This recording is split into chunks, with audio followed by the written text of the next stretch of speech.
Po sa inyong lahat. Gandang gabi po naman, Father.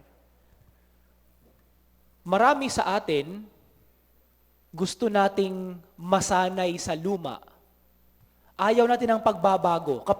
Kapag mayroong changes o pagbabago, sa maraming pagkakataon, kapag binabangga nito ang lumang karanasan, ang lumang direksyon, or ang mga lumang gawain, madalas mahirap ang transition.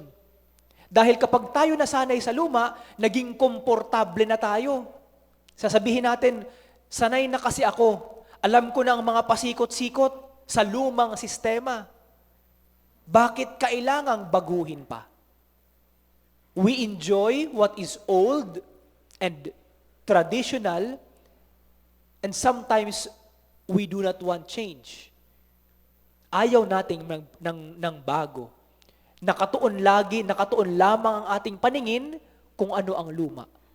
Ito rin siguro marahil ang pakiramdam ni Maria Magdalena sa Ebanghelyong binasa.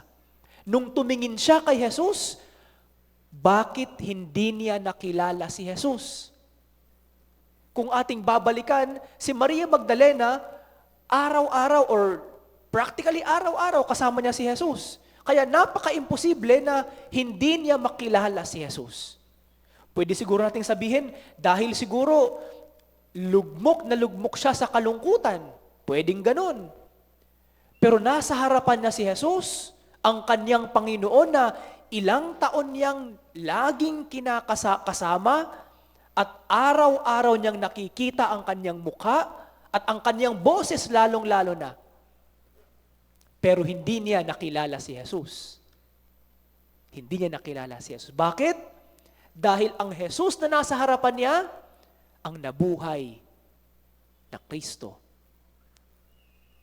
Ang nabuhay na Kristo. Nasanay si Maria Magdalena na ang hitsura ni Jesus, yung hitsura ng lumang Jesus, na lagi niyang kasama sa araw-araw. Kaya nga, nakilala ni Maria Magdalena si Jesus, hindi sa hitsura, kundi sa boses. Nung sinabi ni Jesus, Maria, doon palang tinawag ni Maria Magdalena si Jesus, Rabboni. Ibig sabihin, guro. Ano ito para sa atin? Ano ito para sa atin? Sa ating karanasan sa Semana Santa, marahil siguro, sasabihin natin, nagkaroon tayo ng personal na relasyon kay Jesus. Napalalim ang ating relasyon kay Jesus. At sana po, hindi lamang lumalim, kundi sana mas lalong nakilala pa natin si Jesus. Kaya sa Ebanghelyo ngayon, ang tanong sa atin, sino si Jesus pagkatapos ng Semana Santa para sa iyo? Sino si Jesus? Kung sa tingin mo, siya pa rin ang lumang Jesus, tulad ni Maria Magdalena, na kapag may hiningi ka, kailangang ibigay niya.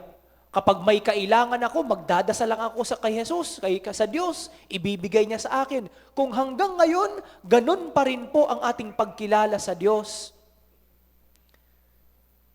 hindi po umuusad ang ating maturity tulad ni Maria Magdalena.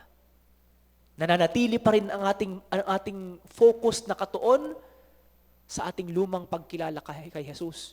Kung sa Semana Santa walang binago o walang pagbabago sa ating pagtingin sa Diyos, hindi ko alam kung anong nangyari sa atin nung nakaraang Semana Santa.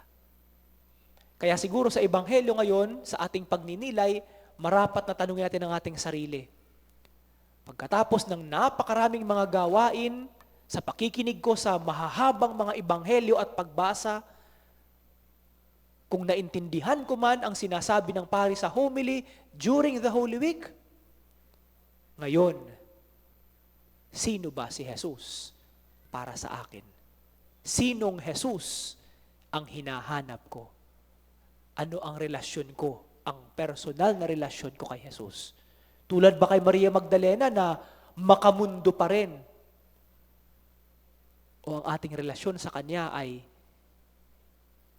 isang Diyos, isang Ama, isang kapatid, isang kaibigan, isang Diyos na marunong makinig sa ating mga hinaing.